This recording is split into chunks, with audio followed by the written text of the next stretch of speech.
And welcome to another episode of Joe and the Fatman. Joe Smeltzer, Nittany Sports Now. Kyle Fatman Golik of Mike Farrell Sports. Jay Holahan, who doubles as our producer, also of Mike Farrell Sports. And spring football is almost over. It's definitely an interesting spring season for Penn State. The same amount of practices, but the timetable is where the big difference was. We're used to spring practice starting right after St. Patty's Day. This year it didn't start until the last week of March, and it'll end, therefore, the last week of April. That last week of April is upon us. We are recording this on Tuesday, the 22nd. Penn State's Blue White game will take place Saturday, the 26th at Beaver Stadium. Same time and place as usual. 2 p.m., but it will not be televised. The game's usually on the Big Ten Network, not so this year. Penn State fans who won't be at the game will either have to get to listen, I should say, to the great Steve Jones and the great Jack Ham on the radio, or they'll be following social media and the likes of yours truly and Kyle, who both of us will be credentialed to be there. Follow guys like us and see what's going on. But we'll start by talking about a pretty intriguing storyline that's developed throughout college football that relates to Penn State. One of the better receivers in the ACC, Trevor Penn of Syracuse, entered the transfer portal. Penn State was immediately a team linked to him, and Pena did, in fact, visit Penn State over the weekend last Friday, and it looked for a second on free had Pena projected to commit to Penn State, but now other schools are in the ring, such as UCLA and USC, and Pena is, in fact, visiting the University of Miami. USC and Miami are schools that are known for NIL. And UCLA probably does okay in NIL too, as evidenced by the fact that they just got Nico Iamaleava from the University of Tennessee. We talked about that on our last episode. But for this episode, Penn State appears to be in play for Pena still, but there is competition. And him going to Penn State doesn't seem like the foregone conclusion that some over on social media thought it might have been. This is a veteran guy that didn't really break out until last season. He played 4 years at Syracuse in relative obscurity, but last season he really popped off. 941 yards in 9 touchdowns on 84% receptions, more than 10 yards per catch. He was an all ACC performer as a result, and now he's one of the most, in fact, he's the most sought after receiver in the spring transfer portal window. Fellas, do you think Penn State ends up getting this guy? And how do you think he would fit if they do land him? He is a slot receiver. So if he comes, one of the questions then becomes, what does that mean for the future of Caden Saunders and or Liam Clifford, who, as currently constructed, will be fighting for that starting slot position? So the does Pena come to Penn State? The question, it's a $2 million question if we're to believe Fran Brown, the head coach of Syracuse here.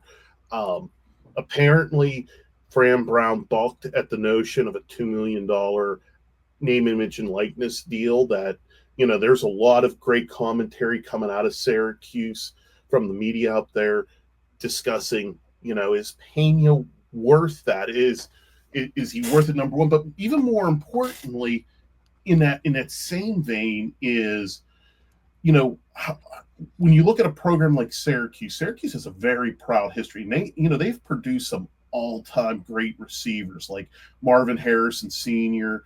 and Art Monk and John Mackey, the tight end, the award that good old Tyler Warren won this year.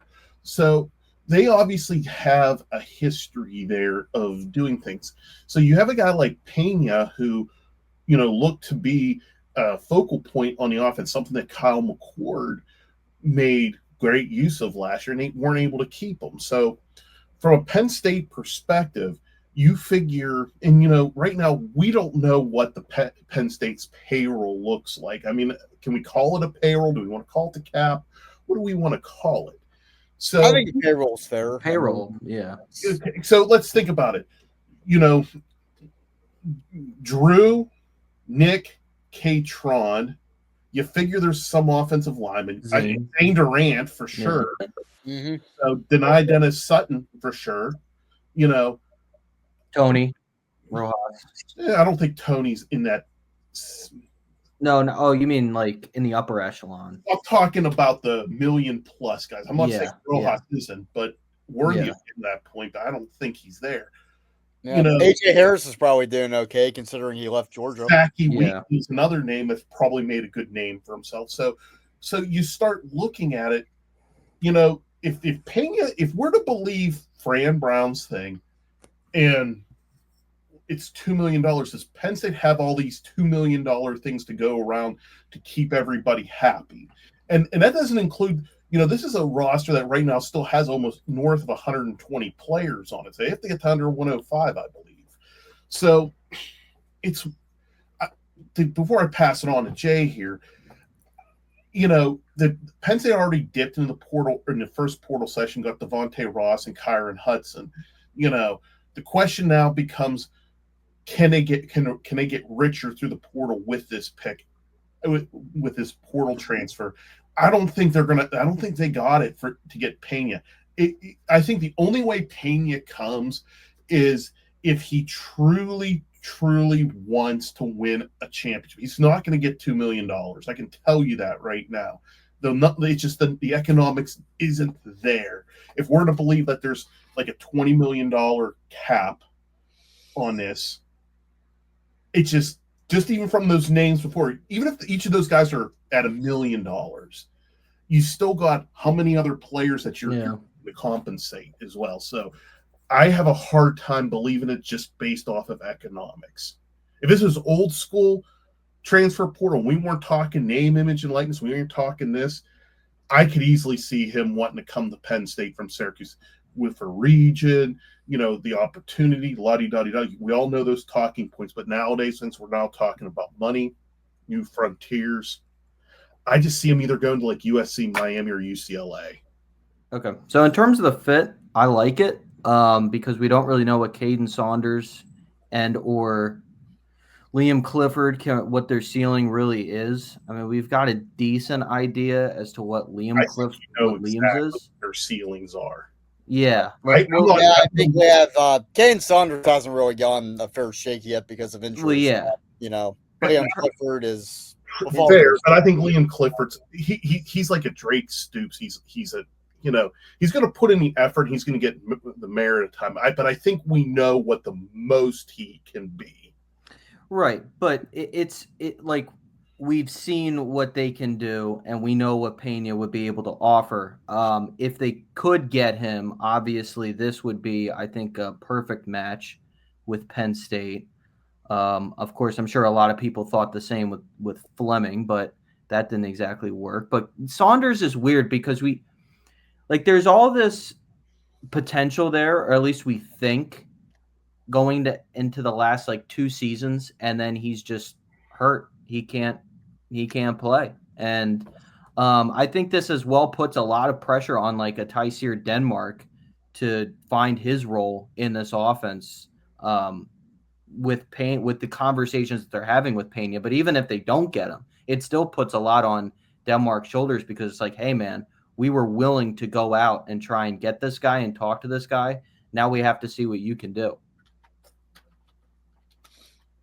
Yeah, and you have to wonder. And Drew Hour, we had him on Tuesday morning. This is being recorded. Excuse me, thinking about recorded Tuesday night. But we talked to Drew, and he was asked basically what his recruiting pitch is to prospective transfer portal receiver targets, and of course he didn't answer the question. He said basically, I can't comment on that. But what do you guys think Drew Hour is telling these guys, whether it's Pena or anybody else they're recruiting? And if you were Drew Hour, what would you be saying? Like, what would your pitch be to go to a place that is going to win a lot of football games, is going to be right in the national championship mix? But as far as developing receivers since Jahan Dotson, there really isn't much to stand on there. You got to look at what James has accomplished in the past. And, you know, if I'm Drew, I'm talking to them and saying, look, Chris Godwin's made how much money in the NFL? Allen Robinson's made how much money? I know Allen Robinson's more of a Bill O'Brien guy, but you got KJ Hamler, who was drafted real high, and you mentioned just Jahan Dotson. So you have success there, number one. Number two, what Pena brings to the table is something that Penn State hasn't had since Dotson, and Hamler is a true legit slot receiver. And I feel if you can get Pena in there, if I'm Drew Aller, I'm literally just telling them, look, we made to the Final Four. We had no wide receivers, and we took it to the final bell rung of that Orange Bowl in the semifinal. If I had a wide receiver, maybe we're in a national championship. Maybe we're national champions at this point. You also get the visibility here at Penn State. You also, like Joe, you mentioned right out of the gate about Trevor Pena. You're like, he played in rather obscurity, and the only reason he got any eyeballs is because Kyle McCord went to Syracuse and just discovered to make him his favorite target. So I would think like another transfer portal success would be Mitchell Tinsley. Grant you, he didn't. Good one. He didn't get drafted real high or anything. I think he was even an undrafted free agent, to be honest. But still, Parker Washington had it. There's another name. I had a decent career about Parker. That's another great of the slot receivers who's contributed with the Jacksonville Jaguars. Yeah, he has an opportunity if he has that same type of season out of the slot for Penn State. Penn State's going undefeated.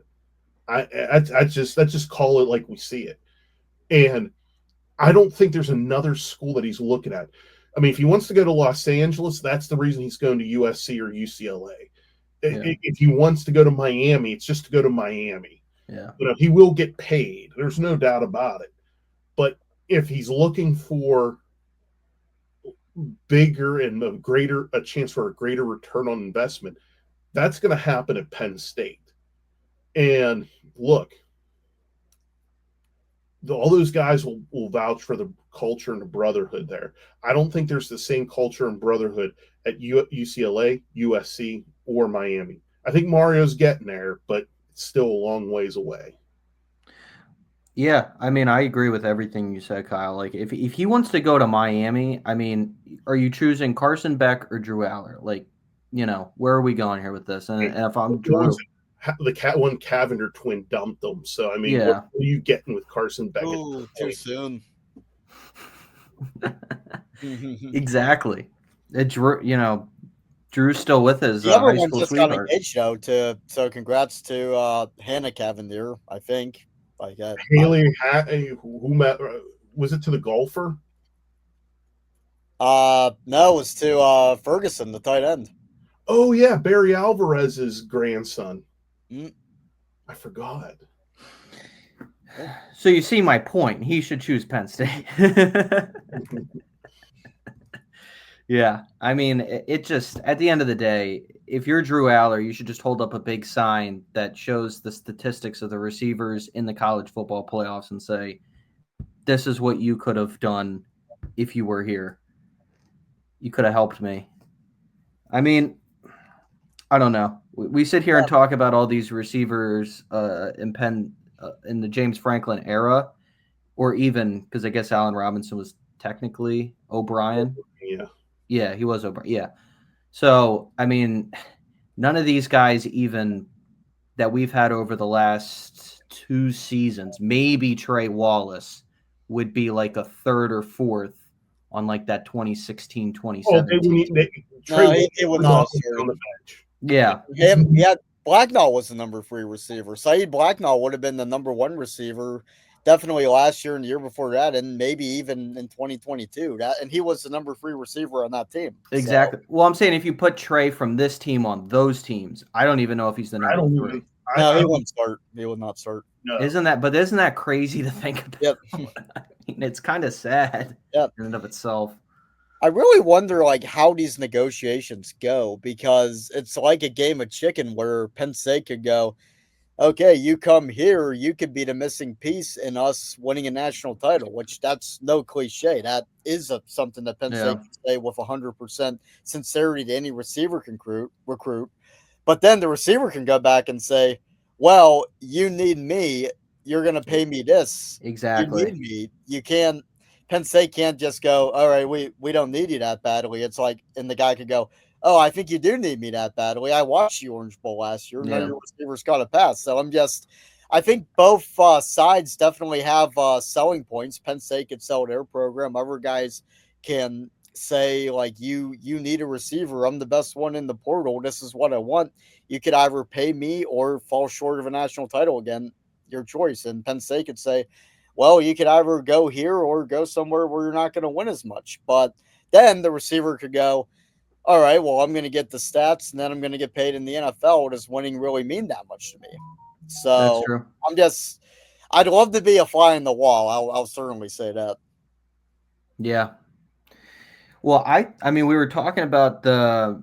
I don't know how much he ended up getting from Notre Dame, but Malachi Fields. I mean, they could have for sure used that guy. Yeah, and he was we fought since the connection to Marcus Higgins. Yeah. Higgins was the one who recruited Malachi Fields to UVA.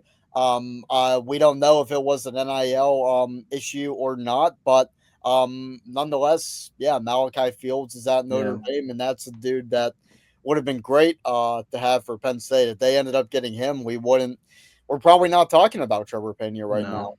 So No, I mean, No. at that point, you know, Devontae Ross is still the name that I'm still excited most about. And look, I watched Kyron Hudson do very well at USC at times.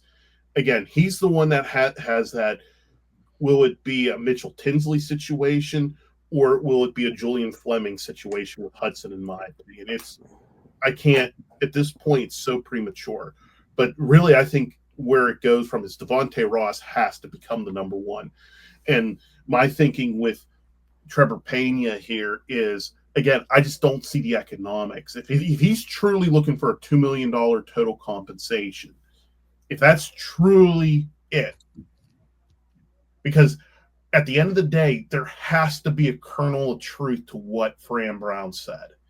You don't say that if there's not at least something there. And it's not like Syracuse doesn't have Yeah. the resources. The resources. You know, they were able to lure in Kyle McCord.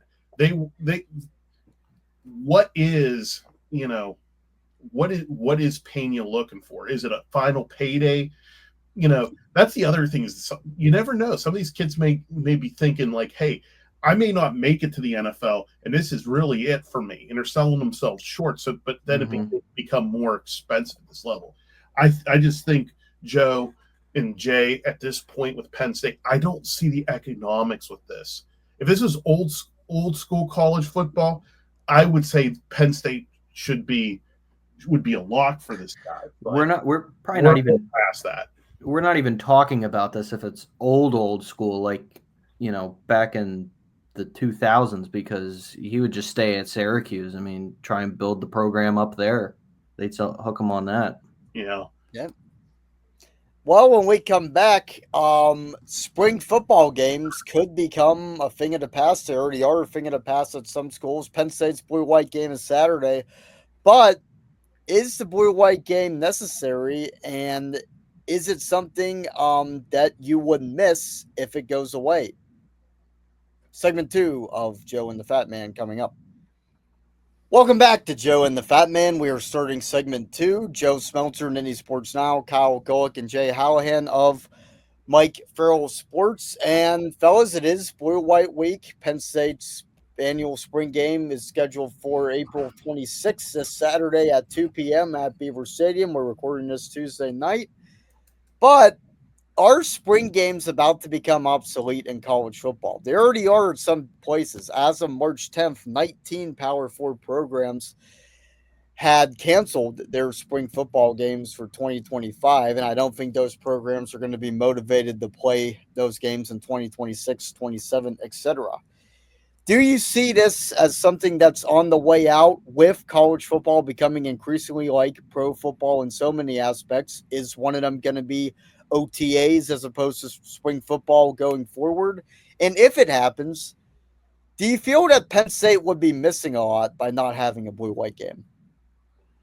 I think it is going away. I think think about it like this, guys. The game will not be televised on the Big Ten network. And a lot of coaches don't want their spring game televised because they don't want to be promoting these kids that for potential portal spots and whatnot.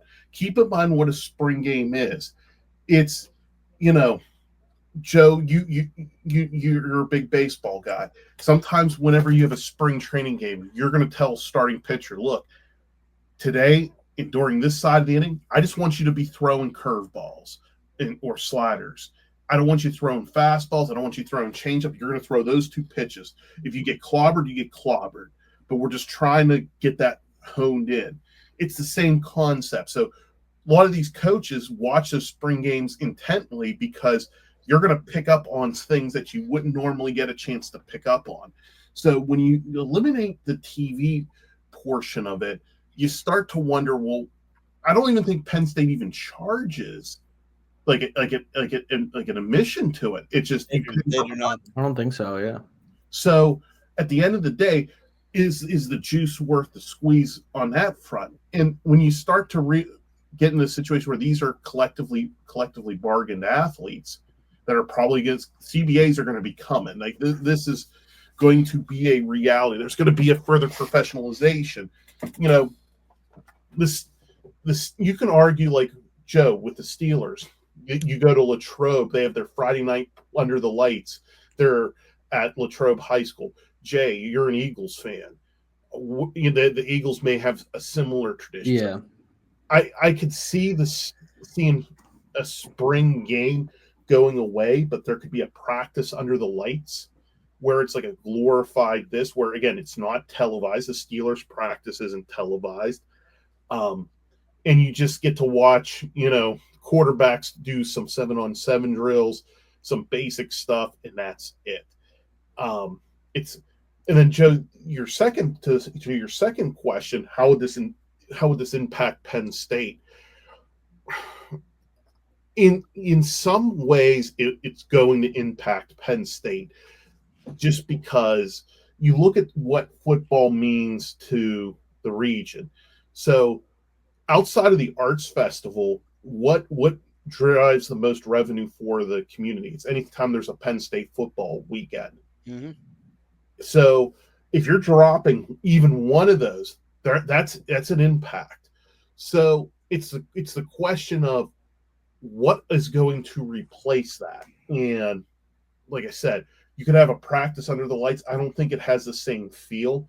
And I also think what hurts eliminating the spring game is typically the spring game. There's usually other sporting events over that weekend that are around when the football game is. So it's a reason for people to come up, and they'll spend the weekend, or they may catch a baseball game one night. They'll stay for the blue-white game. Then there might be another sporting event on Sunday. It gives people a reason, and that's just dollars that's no longer being generated for Penn State, for the local economy, and all that. So that's my thoughts on that. Yeah, from a standpoint of like the actual need of a spring game, you can just do a 7-on-7, like we were saying earlier. Like that's what the Eagles do that at the Link, and they get, more fans there than Temple probably gets for their entire season.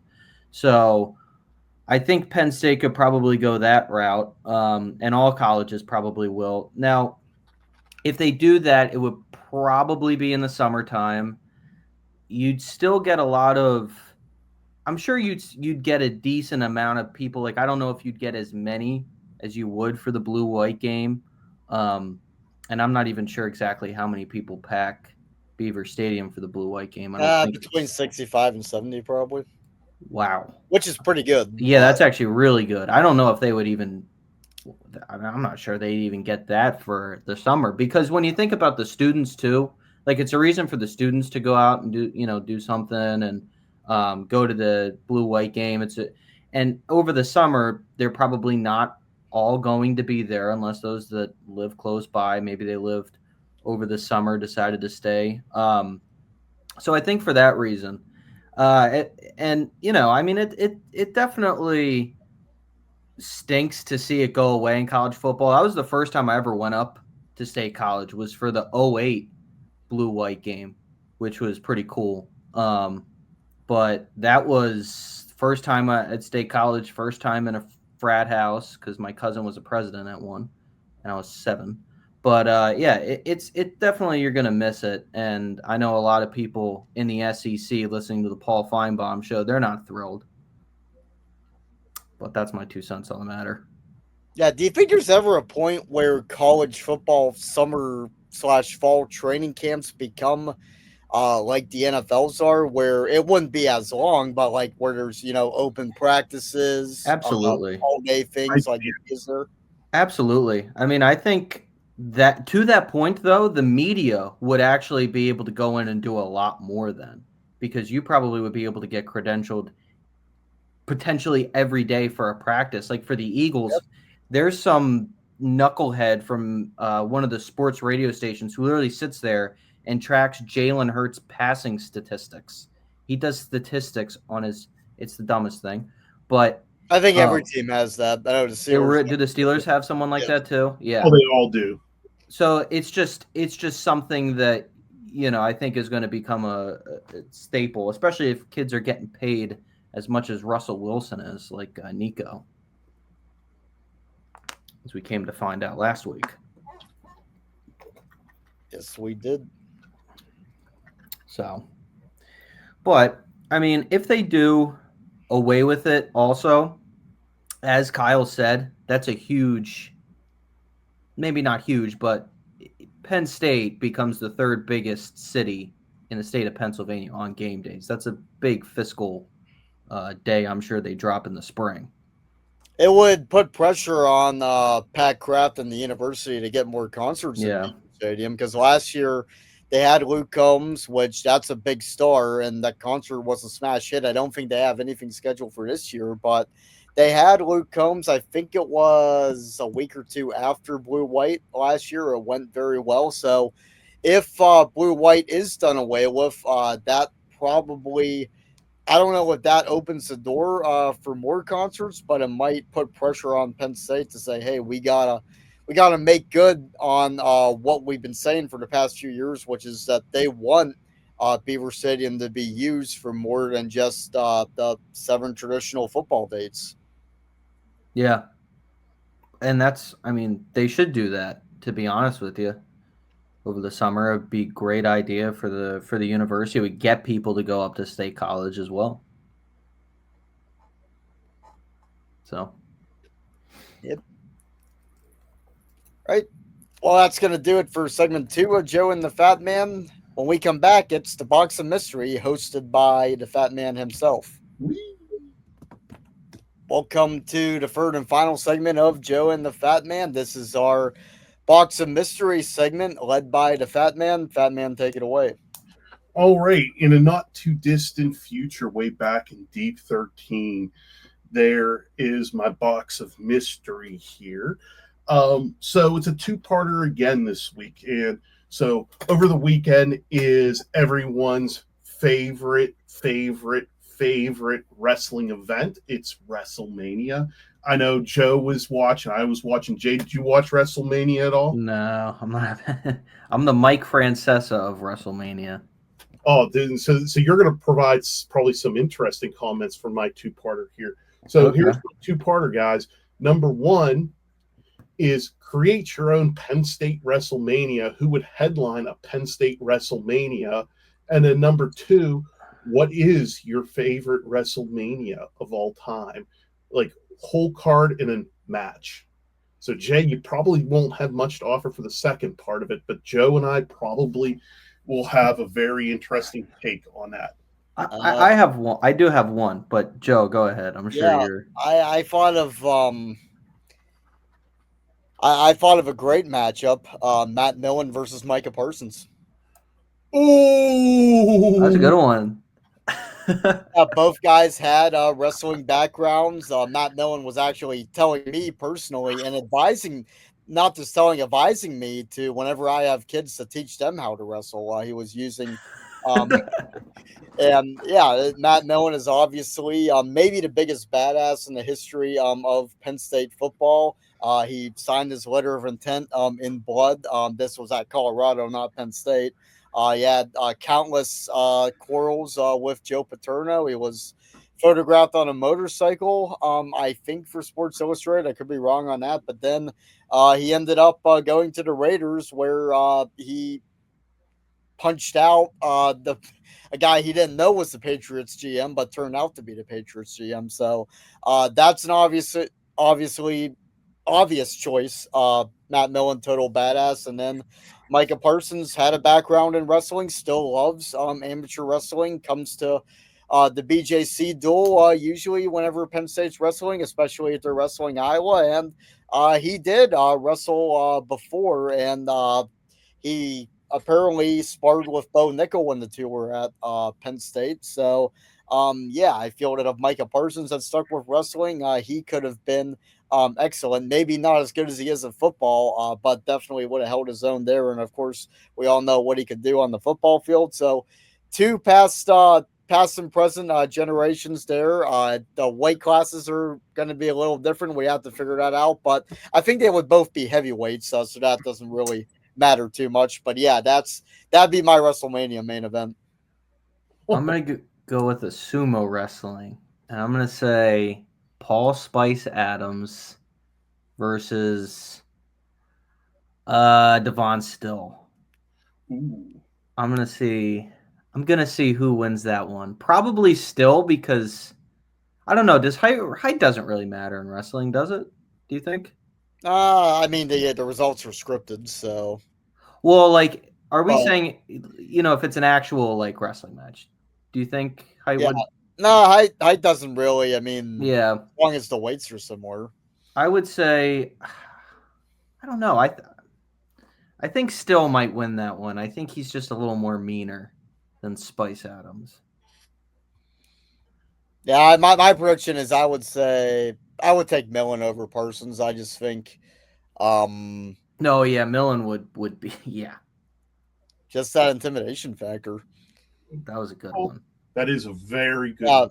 I mean Millen had to hang around Lyle Alzado, so Micah Parsons never had That's to. Yeah, yeah. I mean, So, so for me, to answer the first part is so I'm going to answer it in two ways. So from a Penn State wrestling perspective, is the ultimate battle at 174 is Starocki and Ed Ruth. I think would be a good battle at 174.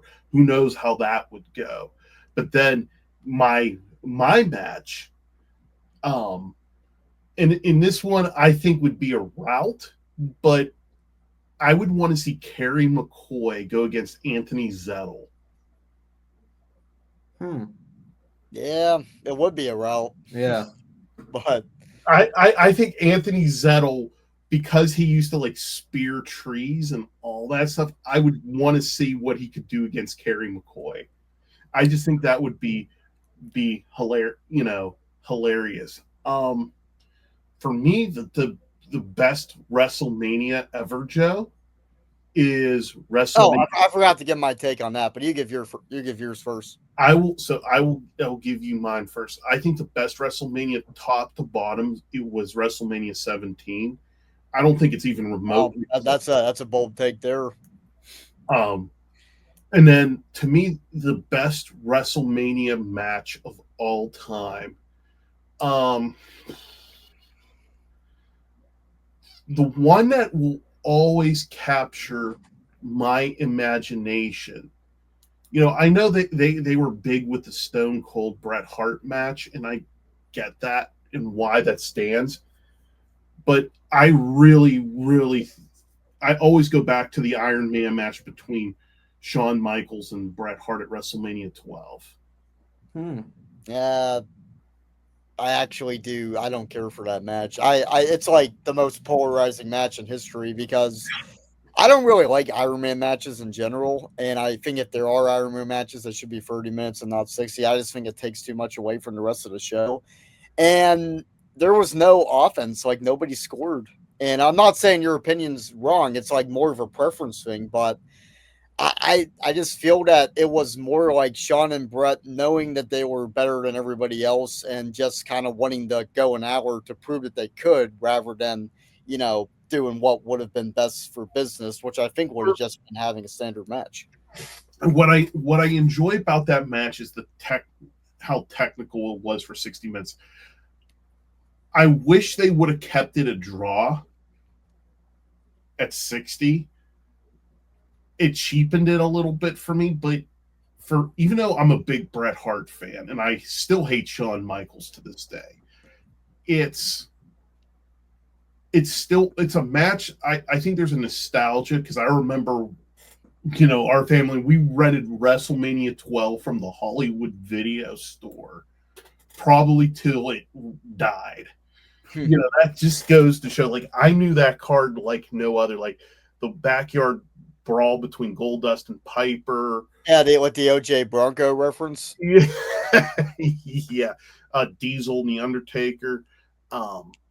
But I think it's just that pure nostalgia. I mean, there's probably better technical matches. I think Shawn Michaels, Undertaker, the 25 and 26 back-to-back matchups were huge. Austin Rock at 15. Steamboat Savage from 3. Hulk Andre, obviously. The match that makes me laugh the hardest is the Hulk Warrior match. Savage and Warrior was great. Anything with Warrior and Rick Rude was always good.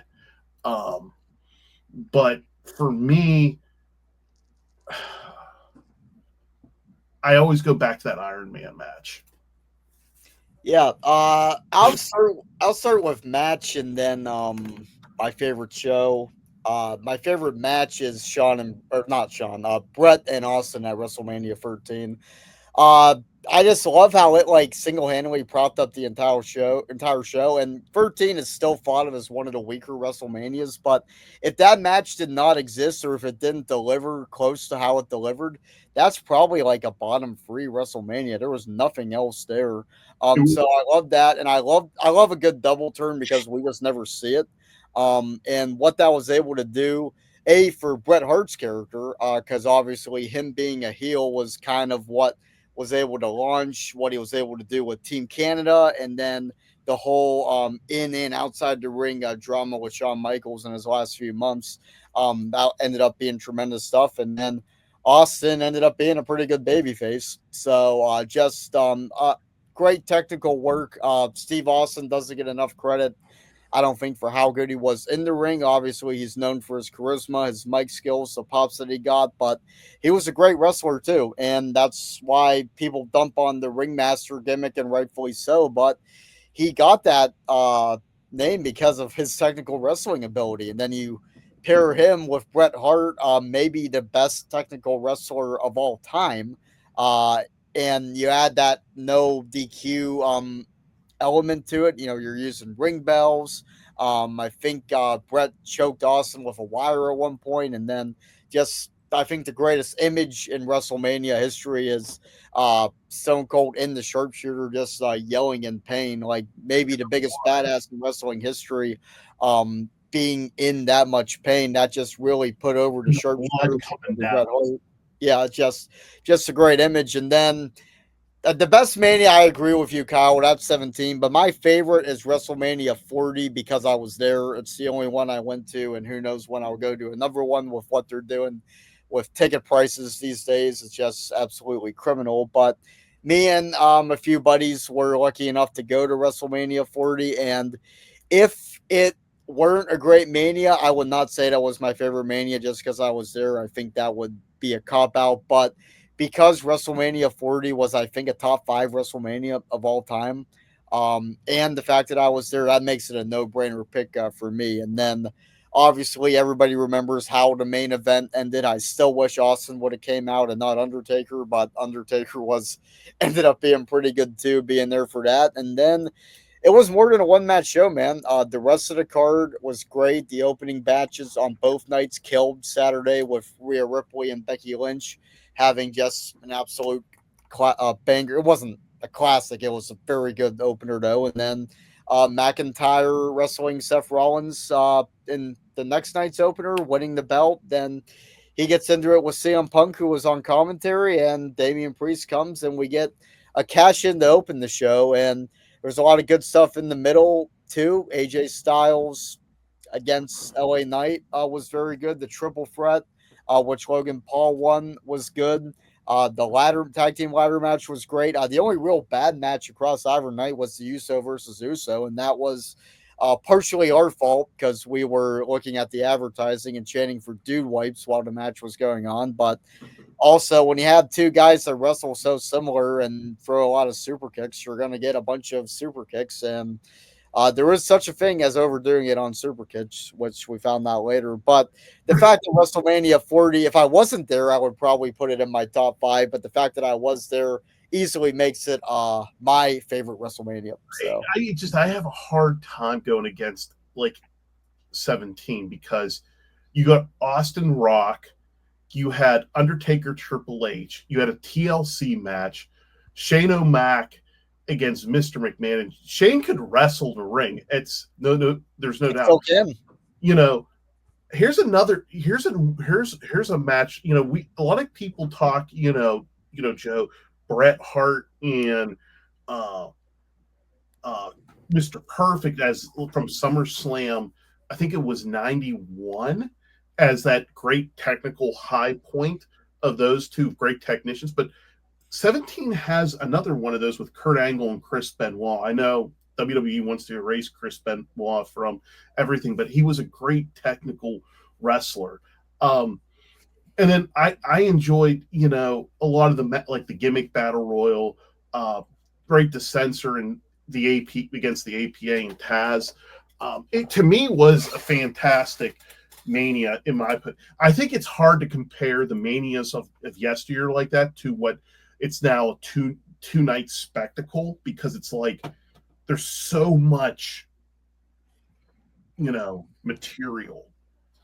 yeah, what do you think the worst Mania is and the worst match? Oh, worst Mania by far is WrestleMania. It's either 9 or 11. Yeah, they were both bad.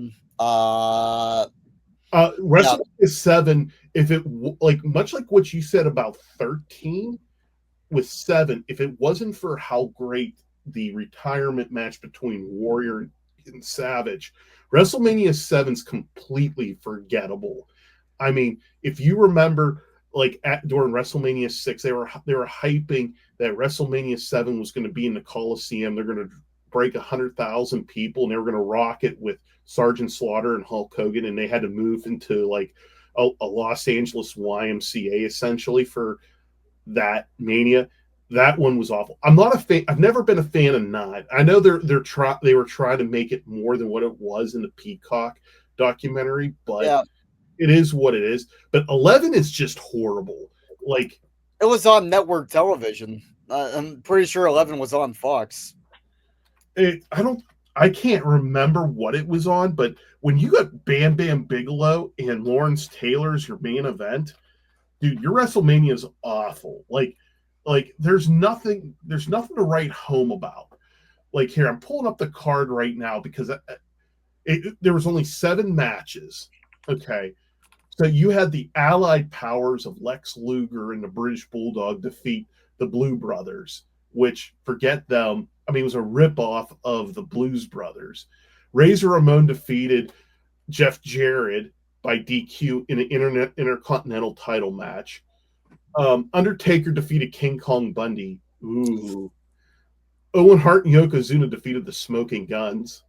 Bret Hart defeated Bob Backlund in an I Quit match with Roddy Piper as a special guest referee. Diesel beat Shawn Michaels, and then you had Lawrence Taylor. It's 7 matches. Yeah. You were saying that thing was on Fox. It says pay-per-view on here, but you know what? It might as well have been on over-the-air television. It was awful. Yeah. I think 9 is definitely the worst. Yeah, they're trying to make it more than what it really was. Like Undertaker versus Giant Gonzalez. Ooh. The whole ending in that main event was awful. Like the only other time I think something like that completely scooched the pooch was Starcade '97 with the how they try to end the with Bret Yeah. Hart, Sting, and Hogan. Well, that was Nick Patrick's fault. Yeah, Or potentially Hogan's if they were in cahoots. I guess we'll never really know the whole story on that. But as we would say to our audience, it's still real to us, even though anymore they're just you see the new Triple H Netflix documentary with like they're just basically now showing how they create the sausage now. yeah, And then Triple H is like, I don't know who he was interviewing with, but he was like, you got all these old timers who are breaking kayfabe. Why can't I break kayfabe? I'm just sitting here going, gee, if you want to just tell people how you do what you do, fine. I mean, which that's what he likes to do that in the post pay-per-view press conferences, which should not exist. It's just dude, those press conferences are. I was at my buddy's house and I'm watching night one, and they're like, we're going to the post game show, and it's like Joe Tessitore who left college football to do WWE. Like, I can't take you seriously. I couldn't take Biggie Langston seriously. Like, I don't like those people that are acting like analysts. Like, what happened. Exactly. Like how can you tell me you don't? Like, and imagine being a reporter having to ask questions, and then anytime you actually ask a legit question, they just stomp all over it. Yeah, it's dude, I don't think I laughed so hard in my life. Like they're sitting there and like they're trying to make it bigger than what it is, and I'm like, I get that's what they're there to do, but it's so comical to me. We could talk about this all night, and we probably will a little bit off the air. But this has been the latest episode of Joe and the Fat Man. Joe Smeltzer, Nittany Sports Now. I can catch my content over there. Can catch Fat Man and Jay's content at Mike Farrell Sports. This has been another edition of Joe and the Fat Man, and we will see you next week. Good night, Canada.